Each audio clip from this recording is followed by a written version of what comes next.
What made you decide to run for party chair of Texas? My love for this party has been unwavering in all these years. And when I left in 2006 off the SREC, things were much better than they are today. And as I began to watch how we lost ground, I believe. I am 100% believing, or a believer in that the party can solve so many of these issues. And we have a strong party, everything else takes care of itself with respect to accountability for our elected officials and taking the fight to the Democrats. So some friends came to me and said, would you consider running? And I pulled financial reports of the party and said, oh my gosh, the finances are struggling. We've got all these people who have left the party. We've got all what I call workarounds. And I think that the party itself... And what is a workaround? I mean... Well, I'll give you an example. The major donors are using Associated Republicans of Texas this time. ART. ART. Yeah. And that's a fine group of folks. They're working around the party. They're saying, hey, we lost confidence in the party. We lost confidence in the leadership of the party. We're going to do something different. Another example of that is GOPAC. Newt Gingrich had GOPAC in 1995.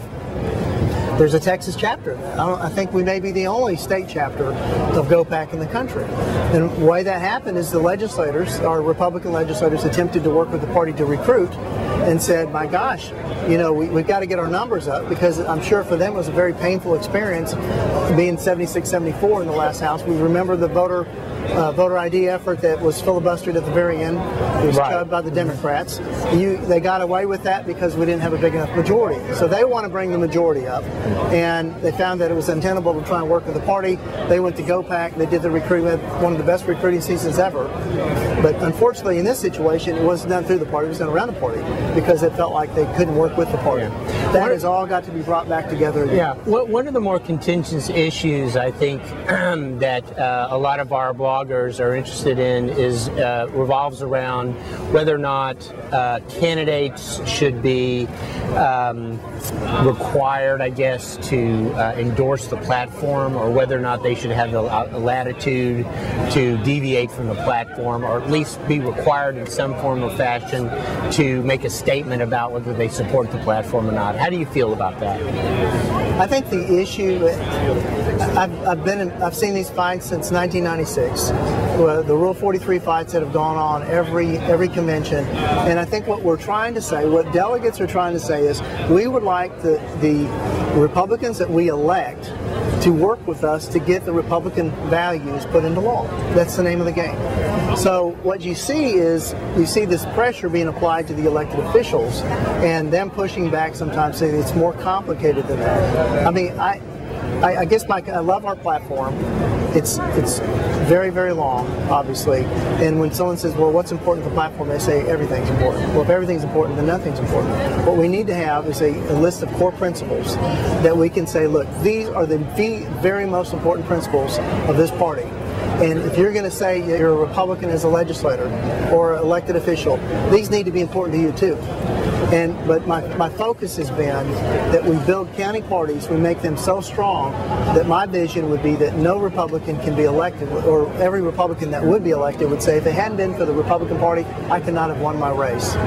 If we get to that place, then there won't be a problem getting them to follow the platform, because what happens is if an elected official refuses to follow the platform or refuses to listen to the local constituents, if they're the ones that put that person in office, they're the ones that can remove them from office. Yeah. That's how we get the attention, and that is a lasting endeavor that will be there for now on.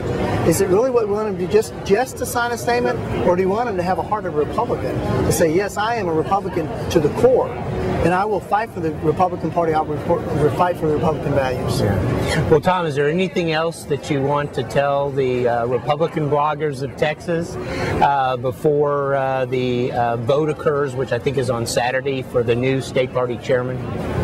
I think that as much as the party finances are important, I want to come back around something. Sure. It is very important. I think we have to look just beyond the dollars, because if somebody walked up and said, I'm prepared to give you a check to pay off the debt, it doesn't solve our problem. it's a team problem. We've got to end the bickering among ourselves. We've got to come together as a team to say, look, we're all in this thing together for the final cause, and we need to make sure every part of that team feels valued, feels important, and not be intimidated when they want to speak. There's nothing that's going to be, there's not anything wrong with saying, well, let you have your say, but when you have your say, be a part of the team, and that's where we have to go with this. So thank you, Ben, very much for having me. Thank you, bloggers, for all the things that you do and the way you contribute to getting the word out. So, Tom, thanks for joining us, and that was Tom Mechler, a candidate for State Republican Party Chairman. And in a few moments, we'll have our next candidate up, so stay tuned.